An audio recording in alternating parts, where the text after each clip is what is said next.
আমরা করব। আমরা এই মঞ্চ থেকে কি বলছি, আমাদের অধিকার পরিযায়ী শ্রমিকের অধিকার। Inter state migrant labour act 1979 কেন্দ্র সরকারের আইন। এই মাইগ্রেন্ট লেবারদের এই যারা নানান রকম অত্যাচার অনাচার হচ্ছে এইগুলো বন্ধের জন্য। কিন্তু দুর্ভাগ্য আজকে এখানে যারা উপস্থিত হয়েছেন মুর্শিদাবাদ, মালদা, দিনাজপুর রাজ্যের বিভিন্ন জায়গা থেকে এসেছেন, যাদের অনেকের বাড়ির লেবার ছেলেরা মাইগ্রেন্ট লেবার হয়ে ভিন্ন রাজ্যে কাজ করছেন। আপনাদেরকে জানানো হয়নি inter state migrant labour act 1979টা কি। ওখানে প্রত্যেকটা যে মাইগ্রেন্ট লেবার আছে তার অধিকার সুরক্ষিত আছে। কিন্তু দুর্ভাগ্য আমাদের ওই আইন বইয়ের পাতাতে সুরক্ষিত আছে, বাস্তবে কিন্তু আমার শ্রমিকরা সুরক্ষিত নয়। তাই আপনাদের বলবো, যদি আপনারা আমাদেরকে সুযোগ দেন 2026-এর জন্য, শুধু আপনারা নয়, আপনারা আজকে বাড়ি যাবেন, বাড়ি গিয়ে মহল্লাতে, ক্লাবে, মাঠে, ময়দানে, হাটে বাজারে, যে বাসে ঘাটে যেখানেই যাবেন একটাই কথা, যে আইএসএফ কে এবার সুযোগ দেওয়া হোক। আইএসএফ এই চোর ডাকাত গুন্ডা মস্তান গুলোকে সরিয়ে দিয়ে সুস্থ সমাজ ব্যবস্থা নিয়ে আসবে। যে সমাজ ব্যবস্থায় সরকারি কর্মচারীরা তার হকের দিয়ে পাবে কেন্দ্রীয় সমাহারে, যে সমাজ ব্যবস্থায় শূন্য পদগুলো পূরণ হবে, বেকারত্ব দূরে সরানো হবে, যেই সমাজ ব্যবস্থায় আনিসের বিচার হবে, তামান্নার বিচার হবে, তিলোত্তমার বিচার হবে, যে সমাজ ব্যবস্থায় নারীরা তার অধিকার পাবে, যে সমাজ ব্যবস্থায় কৃষক তার উৎপাদিত ফসলের দাম পাবে, যে সমাজ ব্যবস্থায় আমি আপনি মেহনত করছি, আমার আপনার শ্রমের মূল্যায়ন হচ্ছে না, এই শ্রমের মূল্যায়ন হবে মিনিমাম ওয়েজেসটা আমরা বাড়াবার ব্যবস্থা করব। যে এই সমাজ ব্যবস্থায় নারীদের হাতে শুধু 1000-1200 টাকা তুলে দিও নয়, নারীদেরকে ক্ষমতায়ন করতে গেলে আমরা মনে করি কম করে 5000 টাকার ব্যবস্থা করতে হবে। সেই সমাজ ব্যবস্থা আমরা নিয়ে আসবো। তবে হ্যাঁ, 5000 টাকা দেওয়ার সাথে সাথে রাজ্য কিছু কাজ বুঝে নেবে। এই সুস্থ সমাজ ব্যবস্থা আনবো, যেখানে বর্ণগত, জাতিগত, ধর্মগত, নারী পুরুষের কোনো ভেদাভেদ থাকবে না, যেখানে সবাই আমরা মানুষ, আমাদের সামাজিক পরিচয় আমরা যেটা সেটা নিয়ে মাথা তুলে বেঁচে থাকবো। সেই সমাজ ব্যবস্থা নিয়ে আসবো। বাংলার মানুষ যদি 2026 লোক বিধানসভা নির্বাচনে আমাদেরকে সুযোগ দেয়, তবে আপনাদের উপস্থিতি প্রমাণ করে দিচ্ছে যে বাংলার অলিতে গলিতে ইন্ডিয়ান সেকুলার ফ্রন্টের যে জয় জয়কার হবে সেটার আপনাদের উপস্থিতি আছে কিন্তু প্রমাণ করে দিচ্ছে। আপনারা মাঠে যারা আছেন, আপনারা হয়তো বাইরে যেতে পারছেন না, আমি তো একটার পরে এখানে এসেছি, আমি বাইরের অবস্থাটা একটু ঘুরে ঘুরে দেখছিলাম। আপনারা এখানে যেরকম মানুষ আছে এর কয়েক গুণ বেশি মানুষ বাইরে শুধু ঘুরছে, জায়গা পাচ্ছে না বলে। আপনাদের ঘোষণা অনুযায়ী আমি গত বছর ঘোষণা দিয়েছিলাম, আমরা বলেছিলাম আমরা চেষ্টা করব কলকাতায় ব্রিগেডে করা, কিন্তু আমরা যখন অ্যাপ্লিকেশন করেছি আমাদেরকে জানানো হয়েছে এই সময় এই আর্মিদের কোন একটা ট্রেনিং চলছে, সেই মার্চ মাস পর্যন্ত ব্রিগেড ময়দান দেওয়া যাবে না। সুতরাং আমরা সেখানে বুক করতে পারিনি, ফলে আমরা এখানে বুক করেছি। তবে আপনারা সাথ দিলে শুধু ভাঙড় থেকে নয়, রাজ্যের বিভিন্ন প্রান্ত থেকে 2026 বিধানসভায় ডবল ডিজিটের বিধায়ক ইন্ডিয়ান সেকুলার ফ্রন্ট পাচ্ছে। তারপরে আমরা আশা করব এবং আর্মিদের ট্রেনিং কখন আছে সেটাও প্রয়োজনে দেখে নেব। তার ট্রেনিং এর ফাঁকে বা ট্রেনিং এর পরেই আপনাদের সাথ নিয়ে আবার আপনাদেরকে নিয়ে কলকাতায় আমরা ব্রিগেড ময়দান ভরাবো অধিকারের জন্য। বন্ধুগণ, আজকের এই অধিকার সবাই বিভিন্ন বিষয় ছিল, অনেকে চর্চা করেছে। আমি টু দা পয়েন্ট এসআইআর নিয়ে একটু বলতে চাই। আপনারা কারা শুনতে চান একটু হাত তুলে রাখান তো, এটা হাতটা তুলে রাখুন, হাতটা একটু তুলে রাখবেন। অসুবিধা হচ্ছে না তো কারো? অসুবিধা হচ্ছে না তো? ইভিএম মেশিনের সামনে গিয়ে খাম চিহ্নটা দেখবো, আর যেখানে খাম চিহ্ন থাকবে না আমাদের নেতৃত্বরা যেটা বলবেন সেখানে আমরা অন্য কোনো বুদামে হাত দেওয়ার দরকার নাই। আমি এসআইআর নিয়ে গুটি কয়েক কথা বলবো বলে আমি বক্তব্য শেষ করে দেবো। আমি কথা দিয়েছিলাম শীতকালের বেলা সকাল সকাল আসুন, সকাল সকাল ছেড়ে দেবো, কথা দিয়েছিলাম তো। আমি আপনাদের এসআইআর নিয়ে বলছি, এই একদম মাথায় ঢুকিয়ে নিন। এই এসআইআর যে সমস্যা তৈরি হয়েছে, এই সমস্যা তৈরির পেছনে দুটো রাজনৈতিক দল সম্পূর্ণভাবে দায়ী। তৃণমূল বিজেপি মিলে এসআইআর নামক সমস্যাটাকে তৈরি করছে ইলেকশন কমিশন অফ ইন্ডিয়াকে সামনে রেখে। তাই আমাদের যেভাবে অহেতুক হয়রানি পেরেশানি করা হচ্ছে, এর জবাব আমরা ইভিএম মেশিনে গিয়ে এই তৃণমূল আর বিজেপির বিরুদ্ধে আমরা দিয়ে দেব। আমি প্রমাণ দেব আপনাদের, প্রমাণ ছাড়া আমি কথা বলি না, আমি প্রমাণ দিয়ে দেবো একটা একটা করে। যদি আপনাদের শোনার এনার্জি থাকে আমি তাহলে শোনাবো। এনার্জি আছে তো ভাই? তাহলে আমি শুনিয়াবো। একটু পোলটা খোলা দরকার। সাপ হয়ে কামড়াচ্ছে আর ওজা হয়ে ঝাড়ার চেষ্টা করছে। সাপকেও ধরতে হবে আর কামড়ানোতে আসার আগে তাকে ধরে নিতে হবে। আপনাদের মাবি বলে রাখি, 2021-এ নির্বাচন পার হয়েছিল সিএ এনআরসির ভয় দেখিয়ে।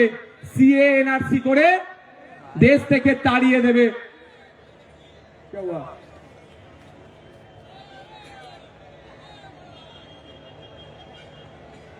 সংগ্রামী যৌথ মঞ্চে যে মঞ্চ আছে তার উপরে ছেলেরা উঠে গেছে। না ভাইয়া ভাই, এর উপরে যারা উঠেছে না ভাই, একদম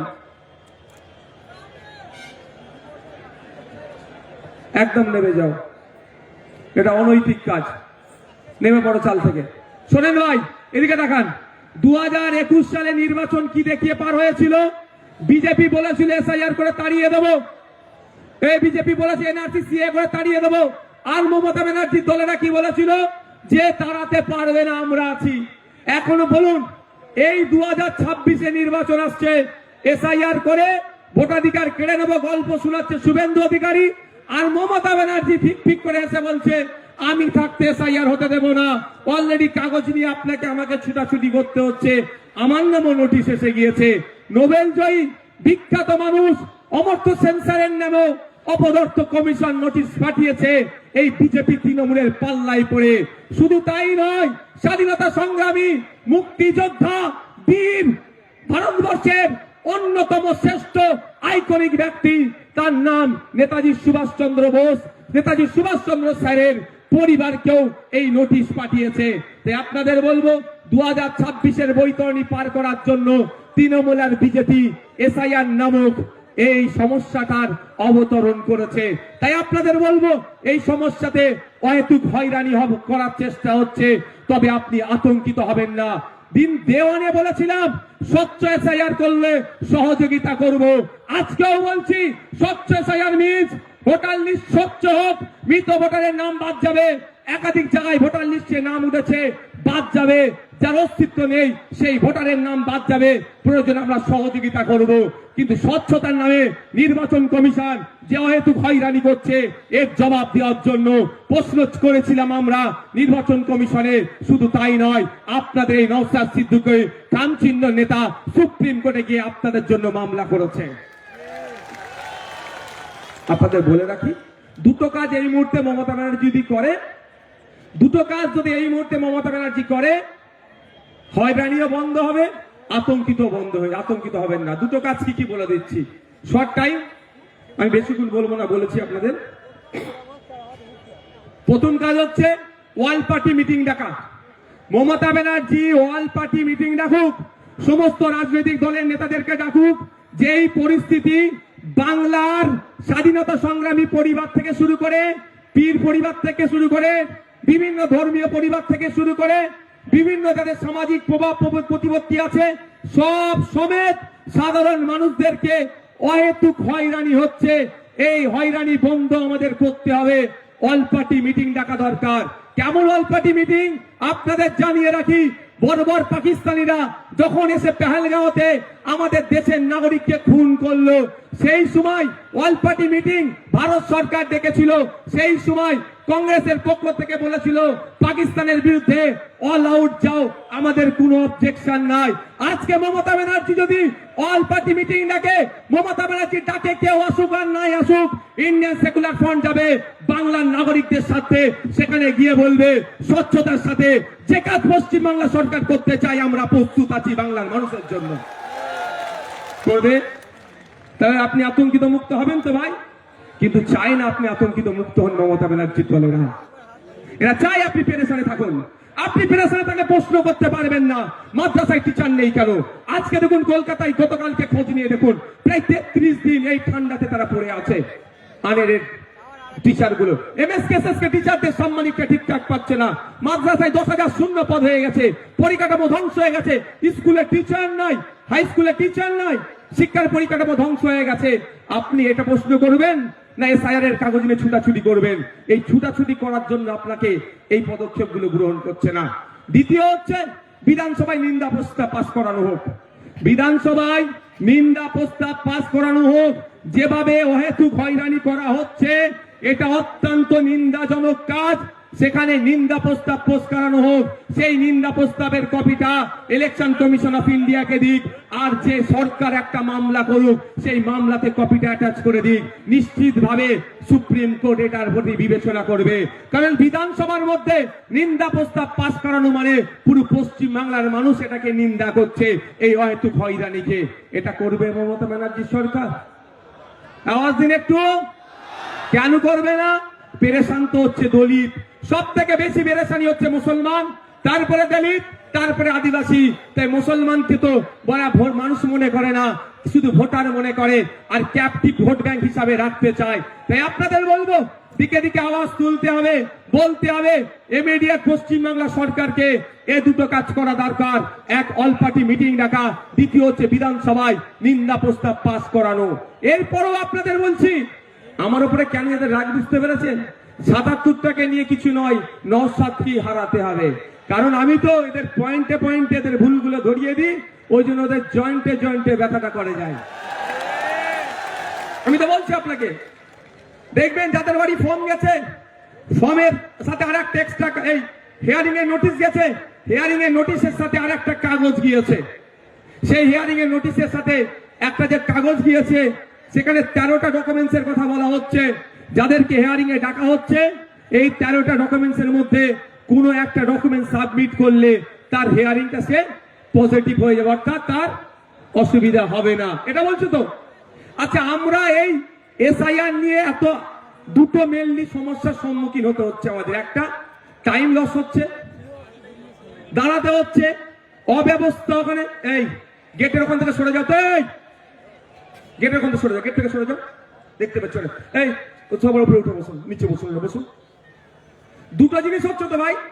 একটা কি, আমার অযথা টাইম দিতে হচ্ছে, ওখানে অব্যবস্থা, ওখানে ঠিকঠাক ব্যবস্থা আমরা পাচ্ছি না, ঘন্টার পর ঘন্টা লাইনে গিয়ে দাঁড়াতে হচ্ছে। দ্বিতীয় হচ্ছে আমি আতঙ্কিত, তাই তো ভাই, যে আমার কি হবে। কিন্তু এই 13টা ডকুমেন্টস এর মধ্যে যদি কারো একটা ডকুমেন্টস থাকে সে আতঙ্ক মুক্ত। আমি ঠিক কথা বলছি তো ভাই? আমি ভাই আতঙ্কিত নয় আমার হাতে নোটিশ পাঠিয়েছে বলে। কেন বলুন তো? আর্টিকেল 326, আমার ভোটদানের স্বাধীনতা। 18 বছরে উঠতে হলে আমি ভোট দিতে পারবো, আমি ভারতীয় নাগরিক। আমার এটা কেউ কেড়ে নিতে পারবে না। কারো আশীর্বাদে যেমন কেউ অন্যায় ভাবে রাখতে পারবে না, কারো অভিশাপে কেউ অন্যায় ভাবে কেড়ে নিতে পারবে না। যাক, আমি আপনাদের বলি, এই নোটিশের 6 নম্বর পয়েন্টে দেখুন কি লেখা আছে। 6 নম্বর বলা হচ্ছে, রাজ্যের উপযুক্ত কর্তৃপক্ষ প্রদত্ত স্থায়ী বসবাসের প্রমাণপত্র বা শংসাপত্র, অর্থাৎ পশ্চিমবাংলা সরকার তার কর্তৃপক্ষকে দিয়ে আপনার হাতে যদি রেসিডেন্স সার্টিফিকেট তুলে দেয়, তাহলে আপনি হিয়ারিং এর নোটিশে গিয়ে ওটা দিলেই আপনি হিয়ারিং, আপনার কোনো আর চিন্তার কারণ থাকবে না। কিন্তু সরকার একবারও এটা দেবে বলেছে? একবারও বলেছে যে তোমরা হয়রানি হয়ে না, তোমরা আতঙ্কিত হয়ে না, আমি তোমাদের সরকার, যে আমি তোমাদের ব্যবস্থা করে দেবো। তাই আপনাদের বলি, আপনারা 2021 সালে অনেকে ভাঙড় ছাড়া, অনেকে কি হবে না হবে ভেবে ভোট দিবার ইচ্ছা গেলেও ভোট দেননি। কিন্তু আপনাদের বলছি, আজকে যদি এটা সংযুক্ত মোর্চার সরকার চলতো তাহলে এই হয়রানি হতো না। তারপরেও যদি হয়রানি করার চেষ্টা করতো, আমরা বাড়িতে বাড়িতে এই রেসিডেন্স সার্টিফিকেটটা তৈরি করে পৌঁছে দিতাম। বাড়িতে থাকো, তোমার বাড়িতে আমরা কাগজ পৌঁছে দেবো। রাজ্য সরকার চাইলে যেভাবে দুয়ারে সরকার করছে সেরকম বাড়িতে সরকার পৌঁছে দিতে পারতো, খামে ভরে এনাও তোমার রেসিডেন্স সার্টিফিকেট, যাও তুমি গিয়ে হিয়ারিং এর টেবিলে দাও, তোমার হিয়ারিং পাস হয়ে যাবে, তোমার ভয় নেই। এটা করেছে রাজ্য সরকার? জানতে হবে। আমি প্রথমেই বলি, শুভেন্দু অধিকারী আমাকে আপনাকে ভোটাধিকার কেড়ে নেওয়ার চক্রান্ত করছে। চক্রান্ত করলে চক্রান্তের জবাব দিতে হবে তো। কেউ যদি বুনো হল হয় তাহলে বাঘা তেঁতুল হতে হবে তো ভাই। তো বাঘা তেঁতুলের ভূমিকা দেখতে পাচ্ছি না। তারপরে চলে আসুন 10 নম্বর পয়েন্টে বলছে, রাজ্য স্থানীয় কর্তৃপক্ষের দ্বারা তৈরি পারিবারিক রেজিস্টার্ড, রাজ্য বা স্থানীয় কর্তৃপক্ষের দ্বারা তৈরি পারিবারিক রেজিস্টার্ড।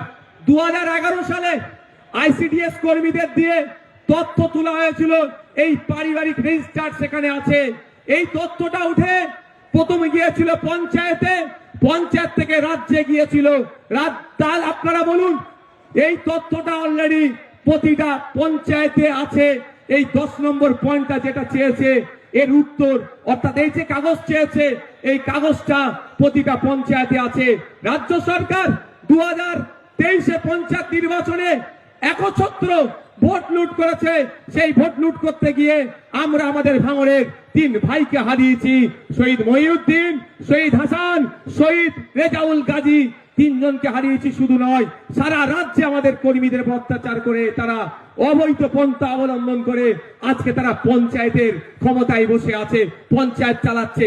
সেই পঞ্চায়েতের মাধ্যমে যদি প্রতিটা বাড়িতে বাড়িতে এই তথ্যটা 10 নম্বর যে পয়েন্ট আছে পারিবারিক রেজিস্টার যদি পৌঁছে দেয়, ওটা নিয়ে আপনি যখনই হিয়ারিং এর টেবিলে যাবেন আপনাকে অফিসার আর কিছু দ্বিতীয় প্রশ্ন করার সুযোগ পাবে না। ওটা জমা দেবেন, জমা দেওয়ার পরে আপনার হিয়ারিং কমপ্লিট হয়ে যাবে। তাহলে আতঙ্ক মুক্ত হবে না ভাই? রাজ্য সরকার চাইলে আপনার আতঙ্ক মুক্ত করতে পারে এই দুটো ডকুমেন্টস দিয়ে, কিন্তু রাজ্য সরকার তো আতঙ্ক মুক্ত চাইছে না। যদি আতঙ্ক মুক্ত চাইতো, কুরআন শরীফকে নিয়ে যে অসীম সরকার কুভাষায় কথা বলেছে তাকে ধরে এতক্ষণ জেলের মধ্যে রাখতো, পুলিশ সুমোটো করতো, তার বিরুদ্ধে ব্যবস্থা নিয়ে তো দূরের কথা, প্রায় 900 মতো অভিযোগ জমা পড়েছে, এখনো একটা এফআইআর হিসাবে ট্রিট করেনি এই রাজ্য সরকার। তবে বোঝা যাচ্ছে আপনাকে আমাকে কি নজরে দেখে। তবে রাজ্য সরকার এফআইআর হিসাবে ট্রিট করেনি বলে ভাঙড়ের বিধায়ক নওশাদ সিদ্দিকী চুপ থাকবে না। আমি কোর্টে যাচ্ছি 156 সাবক্লাস 3 দিয়ে আমি কোর্ট থেকে মামলা করছি এই অসীম সরকারের বিরুদ্ধে। কিন্তু প্রশ্ন এটা, আপনারা বাংলার মানুষ, সংখ্যাগরিষ্ঠ মানুষ ভোট দিয়ে সরকার তৈরি করলো, আবার সংখ্যাগরিষ্ঠ মানুষকে রাস্তায় নামতে হবে কেন আমার এসআইআর বাঁচানোর জন্য? তাহলে সরকারের কাজটা কি? আমি সরকার তৈরি করেছি, আমার বিপদে আপদে, আমার সুবিধা অসুবিধাতে আমার পাশে থাকবে, তার পরিবর্তে আমাকে আরো ঠেলে দিচ্ছে বিপদের দিকে। তাই আপনাদের বলবো, আসলেই কি তৃণমূল কংগ্রেস এসআইআর থেকে আপনাদের নিস্তার দেবে মনে হচ্ছে? ওয়াকাফ খেয়েছে জানেন তো নাকি? ওয়াকাফটা যেমন আমি আছি হবে না, আমি থাকতে হবে না, টুক করে রাত্রে কি বললো, ওয়াকাফ মিলে নিল, এটাও মিলিয়ে নেবেন। এসআইআর উনি বেঁচে থাকতে হবেন না বলছেন, বলতে বলতে শেষ দিন আপনাকে তো ডুবিয়ে দিতে পারে। তাই বলছি আপনাদের, আপনার লড়াই আপনাকে লড়ে নিতে হবে, আমার লড়াই আমাদেরকে লড়ে নিতে হবে।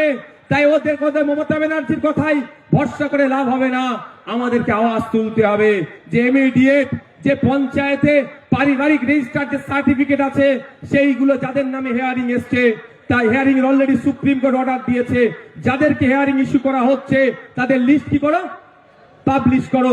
সেই লিস্ট দেখে দেখে পঞ্চায়েতেই পাবলিশ করার কথা বলা হয়েছে, প্রতিটা পঞ্চায়েতে সেই লিস্ট দেখে পাবলিশ করে আমাকে পাবলিশ যেটা হবে আমার বাড়িতে কাগজ পৌঁছে দেওয়া হোক। এই আওয়াজটা আমরা তুলবো তো নাকি গো? তুলতে হবে তো নাকি? ঝিম মেরে গেলে হবে? আর 5 মিনিট বলবো, অসুবিধা আছে? আর এনার্জি আছে? কাদের এনার্জি আছে আরেকবার দেখি তো। এনার্জি আছে তো? এনার্জি আছে তো? ফুল এনার্জি আছে? আর 5 মিনিট বলবো। মমতা ব্যানার্জি এই মুহূর্তে পশ্চিম বাংলার মুসলমানদেরকে সব থেকে বড় যে অভিশাপটা দিয়েছে তার নাম হচ্ছে ওবিসি নতুন সার্টিফিকেট। মমতা ব্যানার্জি প্রতিনিয়ত, তার দল বাঁচছেনি, প্রতিনিয়ত মুসলমান দলিত আদিবাসীদেরকে এক একটা করে অভিশাপ উপহার দেয়। তাই মুসলমান এখন সব থেকে বড় অভিশাপ যেটা পেয়েছে সেটার নাম হচ্ছে ওবিসি সার্টিফিকেট। এই ওবিসি সার্টিফিকেট নামটা আসতে থাকবে, ছিঁড়ে ফেলে দেওয়া, বাড়িতে রেখে দেওয়া আর সার্টিফিকেট রাখা একই হবে। কারণ কলে কৌশলে মুসলমানদের শুধু নামটা আসতে সার্টিফিকেটটা রাখতে চাইছে। যেভাবে মেসিকে দেখতে আসলো, টিকিট কাটলো, বাড়িতে ঢুকলো, তারপরে কি হলো, আপনার স্টেডিয়ামে ঢুকলো, মেসিকে দেখতে পেল না। আপনার হাতে সার্টিফিকেট থাকবে, ফর্ম ফিল আপ করবেন, পরীক্ষায় বসবেন, রিটেনে পাস করবেন, ভাইভাতে গিয়ে ভাইবার পরে যখন লিস্ট বার হবে আপনি সংরক্ষিত কোটায় আর চাকরি পাবেন না। এই গ্যারাকলটা মমতা ব্যানার্জি সরকার করেছে, তৃণমূলের সরকার করেছে। তাই আপনাদের বলবো এর বিরুদ্ধে আমাদের লড়াই করতে হবে। আমাদের লড়াই ফেক এসটি সার্টিফিকেটের বিরুদ্ধে। প্রকৃত যিনি দলিত সে চাকরি পাচ্ছে না, প্রকৃত যিনি আদিবাসী সে চাকরি পাচ্ছে না, প্রকৃত যে অনগ্রসর শ্রেণীর মুসলমান সে চাকরি পাচ্ছে না। এর বিরুদ্ধে আমাদের লড়াই। যারা প্রকৃত অর্থে চাকরির প্রয়োজন, উচ্চ শিক্ষায় সংরক্ষণের প্রয়োজন, তাদেরকে ক্ষমতায় নিয়ে আসতে হবে। তাই আপনাদের বার্তা দিচ্ছি, আপনারা যদি আমাদের সুযোগ দেন আমরা নিয়ে আসবো। তবে একটা কথা বলি, মমতা ব্যানার্জির বিশ্বাস হচ্ছে না আমার তিনি এসআইআর এর বিরুদ্ধে সত্যিকারের লড়াই করবেন। বাসন্তীতে হেয়ারিং এর পরে আপনার রিসিপ্ট দিচ্ছিল না, আমাদের কর্মীরা গিয়ে আন্দোলন করে রিসিপ্ট যখন দেওয়া হলো তার কিছুক্ষণের মধ্যে পুলিশকে পাঠিয়ে তৃণমূলের নেতা এসে আমাদের কর্মীদের ওখান থেকে সরিয়ে দিল। এটা মানে কি? রিসিপ্ট দেওয়া তো ভালো কথা, তারপরে খবর পেলাম আর রিসিপ্ট দিচ্ছে না। তাহলে এই যে চক্রান্ত বিজেপি করছে সেই চক্রান্তের সাথে কিন্তু তৃণমূল একই ভাবে যুক্ত আছে। তাই এই চক্রান্তের জবাব আমাদেরকে গণতান্ত্রিক প্রক্রিয়া দিতে হবে। গতকালকে দেখছিলাম সিপিএম এর এক সিনিয়র লিডারের মেরে মুখ টুক ফাটিয়ে দিয়েছে। অভিযোগটা কি? তার অপরাধটা কি? যে এসআইআর এর নামে যে অহেতুক নাগরিক হয়রানি হচ্ছে এর বন্ধের জন্য ডেপুটেশন দিতে গিয়েছিল। তাহলে নাগরিক হয়রানি বন্ধের জন্য ডেপুটেশন দিলে যদি অহেতুক পেরেশানি করে, এই তৃণমূল যদি আক্রমণ করে, প্রকৃত অর্থে তৃণমূল কি এর বিরুদ্ধে আছে? আজকের প্রোগ্রাম আমরা এবার একদম শেষের দিকে এসেছি, আমরা শেষ করব। শেষ করতে হওয়ার আগে আপনারা আস্তে আস্তে বিদায় নেন, যেতে যেতে মাইকের আওয়াজ পাবেন।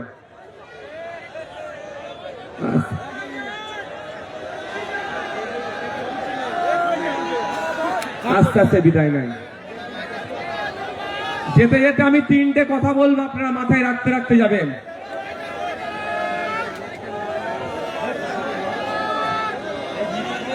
তিনটে কথা বলবো, মাথায় রাখতে রাখতে যাবেন। প্রথম কথা, আমি আবারও বলছি, প্রতিটা স্টেজ থেকে বলছি, আজকেও বলছি, আপনার ছেলে মেয়েগুলোকে উচ্চ শিক্ষায় শিক্ষিত করুন। বাইক উদার দেখ, ইধার নেই, সব বাইরে যাবে, সব ওই পারে, এখানে কেউ আসবে না, বাইরে এখানে না। প্রতিটা ছেলে মেয়েকে উচ্চ শিক্ষায় শিক্ষিত করুন। একবেলা খেতে পাবেন না, তাহলে অসুবিধা নাই। ভলেন্টিয়ার যারা আছেন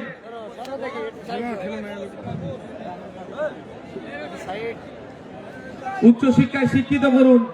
দ্বিতীয় কথা, ভাই শুনো না, এর মধ্যে কোনো ইন্টারভিউ দেবো না দাদা আমার। দ্বিতীয় কথা, রাজনৈতিক সৌজন্যতা বজায় রাখবেন। রাজনীতির জন্য মারামারি হানাহানিতে জড়াবেন না। তৃতীয় কথা, ল অ্যান্ড অর্ডার হাতে তুলে নেবেন না। Law and order situation create হোক এই কাজ করবেন না। প্রশাসনকে আপনারা সহযোগিতা করবেন। আর একটা কথা বলবো, আপনারা কি শুনতে প্রস্তুত আছেন? হাত তুলুন তো যারা শুনবেন। একটা চ্যালেঞ্জ এখান থেকে দিয়ে রাখছি, তৃণমূলের বন্ধুরা আইএসএফ এর সাথে রাজনৈতিক ভাবে পেরে উঠতে পারছে না। আইএসএফ এর বিশ্বজিৎ দা, শামসুর আলী মল্লিক, তাপস দা, নাসিরউদ্দিন মীর সাহেব থেকে শুরু করে, লক্ষ্মীকান্ত হাসদা থেকে শুরু করে, কুতুব ভাই থেকে শুরু করে, আর জামির ভাই থেকে শুরু করে, সাবির দা থেকে শুরু করে, যে নেতৃত্ব আছে এবং বুথ লেভেল পর্যন্ত যে নেতৃত্বরা আছে তাদের সাথে যুক্তি তর্কে পেরে উঠতে পারছে না। তারা বলছে যে ভোট কেটে নাকি বিজেপির সুবিধা হবে। আজকের এই শহীদ মিনার ময়দান থেকে তৃণমূলের সুপ্রিমোকে চ্যালেঞ্জ দিচ্ছি, একটা এগ্রিমেন্ট হোক, যে এগ্রিমেন্টে পীরজাদা আব্বাস সিদ্দিকী আইএসএফ এর প্রতিষ্ঠাতা সই করবে আর তৃণমূলের প্রতিষ্ঠাতা সম্মানীয় মাননীয় মমতা ব্যানার্জি সই করবেন। সেখানে আব্বাস ভাইজান লিখবেন, আইএসএফ যেখানে যেখানে প্রার্থী দেবে, ভোট কেটে যদি বিজেপি আসে তার দায়ভার আইএসএফ নেবে, তৃণমূল যা শাস্তি দেবে মাথা পেতে মেনে নেবে। আর সে এগ্রিমেন্ট পেপারে মমতা ব্যানার্জিকে লিখে সই করতে হবে, তৃণমূল যেখানে যেখানে প্রার্থী দেবে, ভোট কেটে যদি বিজেপি আসে তার দায়ভার তৃণমূলের উপরে বর্তাবে, আর আইএসএফ যা শাস্তি দেবে গণতান্ত্রিক প্রক্রিয়ায় তৃণমূলকে মেনে নিতে হবে। এই চ্যালেঞ্জটা আজকে শহীদ মিনার ময়দান থেকে দিয়ে রাখলাম। তাহলে বোঝা যাবে বিজেপিকে আটকানোর জন্য কে কারা ফ্রন্টে এসে এগিয়ে এসে লড়াই করছে। আমরা আদর্শগত বিজেপি এবং আরএসএস এর বিরুদ্ধে আমাদের পূর্বেকার বক্তা শ্রদ্ধেয় সম্মানীয় বাবা সাহেব আম্বেদকরের নাতি যে কথা বলেছে, একদম আমরা আদর্শগত ভাবে বিজেপি আরএসএস এর বিরুদ্ধে গণতান্ত্রিক প্রক্রিয়া আমরা লড়াই সংগ্রাম জারি রাখবো। কিন্তু বাংলাতে এই বিজেপিকে যারা জায়গা করে দিচ্ছে, যেই তৃণমূল ফ্রন্টে এসে লড়াই করছে, তাদের বিরুদ্ধেও কোন অংশে লড়াই জারি কম আমরা রাখবো না। ধন্যবাদ সকলকে। আস্তে আস্তে বিদায় নিন। আপনারা অনুরোধ করব, যেভাবে শৃঙ্খলার সাথে আপনারা এসেছেন একইভাবে শৃঙ্খলার সাথে আপনারা যাবেন। প্রশাসনের বন্ধুরা আপনাদেরকে যেভাবে আসার পথে সহযোগিতা করেছে, যাওয়ার পথে ট্রাফিক থেকে সমস্ত বিষয়ে সহযোগিতা করবে, তাদের দেখানো ট্রাফিক যারা মেনটেন করছে যেভাবে, সেই রকম ভাবে আপনারা যাবেন। আমি ধন্যবাদ জানাই আজকে এই মহতি অধিকার মহাসভায় যারা উপস্থিত হয়েছেন তাদের প্রত্যেককে ধন্যবাদ জানাই। এই মাঠটা আর্মিদের কর্তৃপক্ষকে যারা আমাদেরকে ব্যবহারের জন্য দিয়েছে ধন্যবাদ জানাই। কলকাতা পুলিশের এবং রাজ্য প্রশাসনকে যারা আমাদেরকে, তারা ল অ্যান্ড অর্ডার যারা দেখে, তারা আমাদেরকে সহযোগিতা করেছে ধন্যবাদ জানাই। আমাদের রাজ্য কমিটির নেতৃত্ব, জেলা কমিটির নেতৃত্ব, অঞ্চল কমিটির নেতৃত্ব, বিভিন্ন স্তরের নেতৃত্ব, যাদের উদ্যোগে আজকে এই মহাসমাবেশ সাফল্যের চূড়ান্ত পর্যায়ে পৌঁছাতে সহযোগিতা পেয়েছে ধন্যবাদ জানাই। আজকে এই প্রোগ্রামের অন্যতম প্রধান অতিথি শ্রদ্ধেয় সম্মানীয় বাবা সাহেব আম্বেদকরের তৃতীয় প্রজন্ম, আমাদের সকলের ভালোবাসার শ্রদ্ধেয়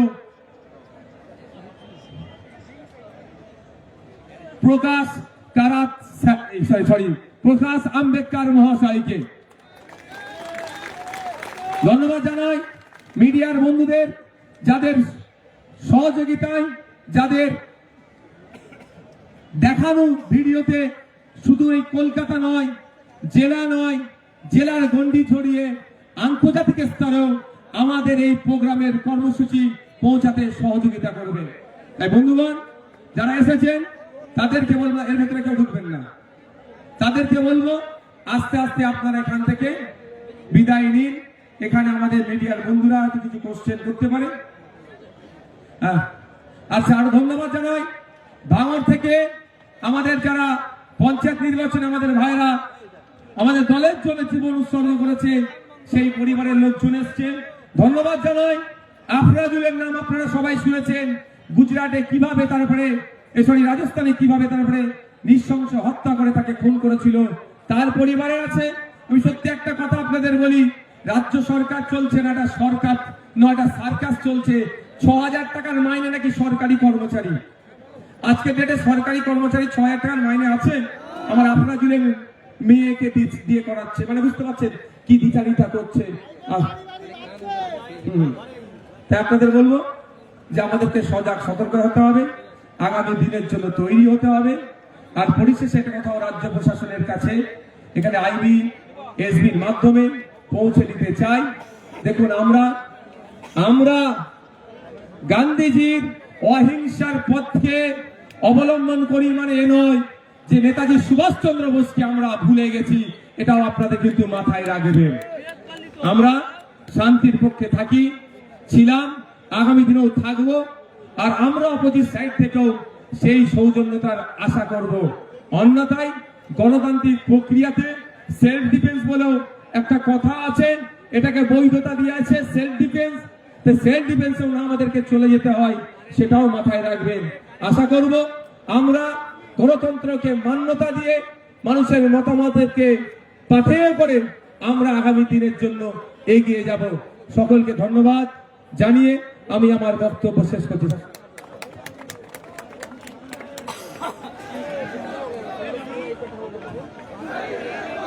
इनकलाब इनकलाबी जिंदाबाद, इनकलाब जिंदाबाद, इनकलाब जिंदाबाद, आईएसएफ जिंदाबाद, आईएसएफ जिंदाबाद।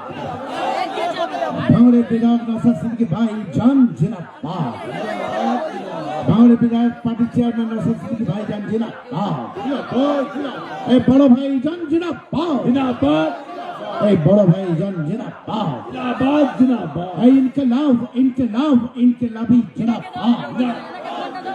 इनकलाब जिंदाबाद जिंदाबाद ए लाखों जनता राजपथे ममता होशियार लाखों जनता राजपथे ममता बनर्जी होशियार लाखों जनता राजपथे शासक सरकार होशियार इनकलाब जिंदाबाद आईएसएफ जिंदाबाद आईएसएफ जिंदाबाद আমরা সবার কাজ আনুষ্ঠানিকভাবে এখানে শেষ করছি এটা আপনার আমি এবারে তুলে নেবেন উনি দিগঙ্গার নদীউল সাজন ভাই এবং ও ভাই অজিউদ্দিন বাবুল এগিয়ে আসবেন এই তিনজনকে অনুরোধ করব যে আমার সঙ্গে দেখা করে আমি গ্রিন রুমে আছি দেখা করে তোমরা যাবে ঠিক আছে এনাটা ছেড়ে দে হ্যাঁ, এনারটা এই ছাড়া আছে বলছি ভাই আপনারা একটু পিছিয়ে যেতে হবে এবার একটু ছাড়তে হবে জায়গাগুলো এগুলো আমাদের গেস্টরা এসেছেন তাদের অসুবিধা হবে একটু পিছিয়ে যান ভাই না বলেন এই মিডিয়ার ছাড়া মিডিয়ার লোক ছাড়া যারা আছে তাদেরকে একটা মিডিয়া ছড়কে আপনি এখান থেকে ওর সঙ্গে বলে বলে সবাই আর ভলেন্টিয়ার ভাই যারা আছেন তাদেরকে আমাদের স্টুডেন্ট ফান্ডের অবজারভার এবং আমাদের রাজ্য কমিটির অফিস সেক্রেটারি যে নির্দেশনা দিয়েছেন আপনারা সেই কাজটা দ্রুততার সাথে করুন ভলেন্টিয়ার ভাইদের বলবো আপনাদেরকে যে নির্দেশনা দিয়েছেন সেই কাজটা আপনারা দ্রুততার সাথে করুন আচ্ছা আপনারা কোশ্চেন করবেন কিছু সকলে উঠলে স্টেজ ভেঙে পড়ে যাবে হ্যাঁ ঠিক আছে ওইভাবে বলুন ওইভাবেই চালান ওইভাবেই বলে দিন হ্যাঁ।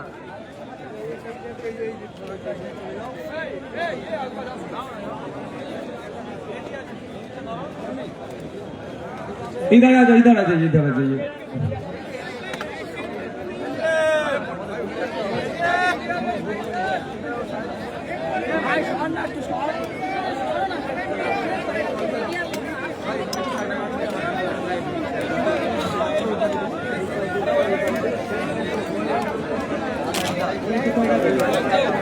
আচ্ছা বলছি আমার আমি বাইট দেবো তার আগে প্রকাশ আম্বেদকর জির কাছে যদি আপনাদের কোনো কোশ্চেন থাকে আমি তাকে আগে দিচ্ছি একটা চেয়ার দিয়ে আগে আসুন উনি এখানে ওনার কোশ্চেনটা করে দিন তারপরে বুমগুলো দেন আমি এর উপর রেখে দিচ্ছি দেন যার যে বুমগুলো আছে দিয়ে দিন একটু চেয়ার দেন আপনাকে দেন